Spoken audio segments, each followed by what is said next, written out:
together as a kind of symphony does. So here's the thing, guys. A lot of games come together as a train wreck, right? One of the reasons that Chrono Cross doesn't get all the love that I think it deserves is because it feels in many ways like too many things kind of came together from different places and then just kind of ran into it at the very end, and they had to kind of tie it in a bow and throw it out there. Chrono Trigger doesn't feel like that at any level or in any way. How many games have you played, guys, over the last 5, 10, 15 years that felt like they just kind of got cobbled together? Someone had a great idea. I got a great concept. It's an open world, and we're going to drive tanks, and we're going to blow shit up. Okay, cool ideas, and then they wrap it in something like James Bond, or, I don't know, maybe not even a license, but, robots in space, right? Those are all cool ideas, but you start to throw all those things together, and they're never really baked 100%. So you end up with, the half-baked concept that never really plays itself out. Chrono Trigger is so awesome to me because it is fully baked. It doesn't need anything additional tying to it. All the pieces that go into it are synergistic, as in they're just a part of why it's great, but they make it more great than just kind of that one element. All those things complement each other and make the game that much better. Folks, that might sound ridiculous, but at the end of the day, that is a complete and total rarity. That does not happen in video games very often. And if we're going to be honest with ourselves, we realize that there are very, very, very few games that get this 100% right. And I think we need to celebrate those kinds of games. And I think Chrono Trigger is one of them. It just gets everything right. It might not do it to perfection. It might not be the best.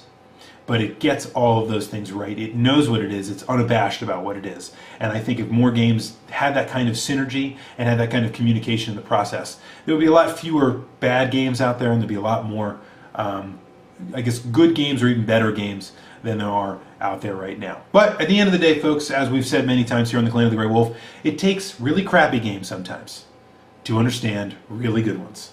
And any of you that watched the marathon knows my feelings about something like, say, I don't know, Lester the Unlikely. The more Lester the Unlikely's out there, the more that we realize how much we absolutely love something like Chrono Trigger. And after all, that's what gaming is all about, enjoying those great games. And that's why we're here at the Clan of the Grey Wolf, to enjoy those great games that have been made throughout history. So that is going to wrap up my conversation about Chrono Trigger. And I didn't even mention many of the characters by names or any of the themes. But you know what? Let's talk about some of the themes here real quick. You have the theme of friendship and cooperation, which I think is very much a part of this game. You have a theme of the kind of unwilling hero that makes a difference. You have a theme of the kind of band of brothers that I think is cool in this game. There are lots of interesting things that are happening. The way that war and technology can ravage the landscape, and the ways that those things can really affect time. But you know what else is a cool theme about Chrono Trigger? It's that if we keep kind of taking the lens back, and we keep kind of zooming out, what we realize is that there are epochs that go on, but that there's a kind of circular nature to time. That these things kind of, continue. That we're all just kind of a part of something a lot bigger than ourselves. I think that's a big theme in Chrono Trigger, and I think it's also one of the reasons why this game is so awesome. So, ingest that. Think about all those things. I think any number of the things that we've talked about are probably partially responsible for the reason why Chrono Trigger is so awesome, but I think, as I said from the top of the show, I don't think it's undeniable. The game absolutely is awesome. So take that. Okay. I hope I made my point. Did I make my point? Good. It only took me 30 minutes. Anyway, folks, we sit on the precipice of a new epoch. You like that? That's a segue. That's what we call a segue. A new epoch of video gaming. Maybe not. I don't know.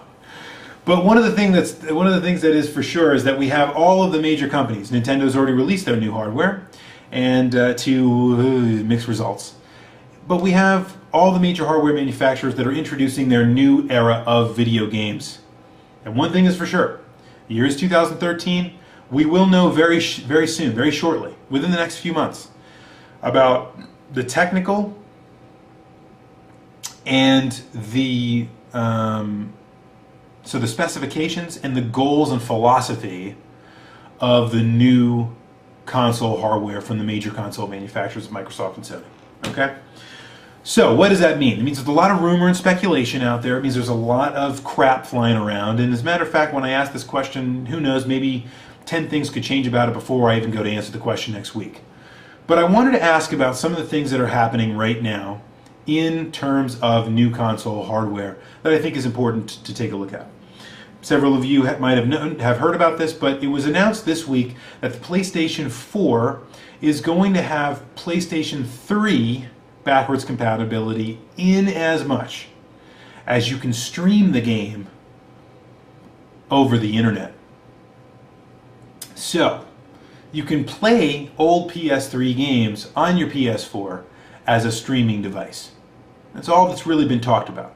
Okay, this is an interesting concept. I had to think about this for a while. I kind of baked on it a little bit. And I thought about asking a question in regard to that for this week. So the Weekly Ringer and the question for next week's Weekly Ringer is going to go something like this. Are you more likely to buy a PlayStation 4 because of its streaming backwards compatibility? Now, I'm going to go ahead and do something that I don't normally do, which is kind of set the answers into different segments, okay? And you can all answer to any of these, none of these, whatever you like. But I want you to answer this question in regards to it being PS3 only. And then I want you guys to think a little bit about the generality of backwards compatibility, if you could stream other things. Do you like the idea of a PS4 being a streaming console? That's another kind of concept here. So two things, that's the PS3 backwards compatibility, and just kind of backwards compatibility in general, being it's streaming. And then number 3 is backwards compatibility as it relates to PS2 and PS1, right? So in other words, heritage Sony products being able to be streamed to your PlayStation, or at least being available to the PlayStation 4.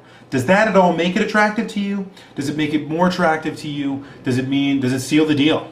You're in because of the fact that you're going to be able to protect the investment that you had in all these other games, and now you're going to be able to play them on your PlayStation 4. Does that get you? Does that get you where you need to be, or does it even matter? Or do you not care about this whatsoever?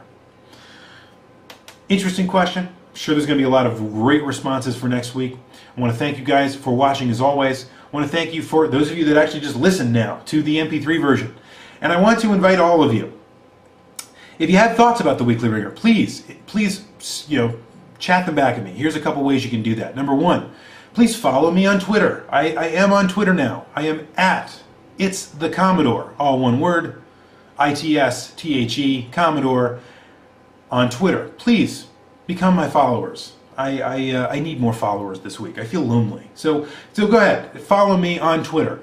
If you would like to also send me a direct message, you can do so at Commodore128 at clanofthegraywolf.com, or you can send me a private message via the website. All of the above. Or, if you have one over, preferentially over the other, please go ahead and jump in and send me through your medium of choice. I will definitely get back to you, or at the very least, if you have a suggestion for the Weekly Ringer, go ahead and toss it my way. If you just like to make ridiculous comments on Twitter, I am game for that, because that's all I really do as well. Anyway, a good amount of fun is had by all. Go ahead and become of a kind of greater conversation that's happening here at the Clan of the Grey Wolf. In any case, thank you all for watching. Thank you for listening, those of you that are listening on MP3. And thank you for being a part of the Weekly Ringer here on clanofthegraywolf.com. I am the Commodore, and there is no reset button.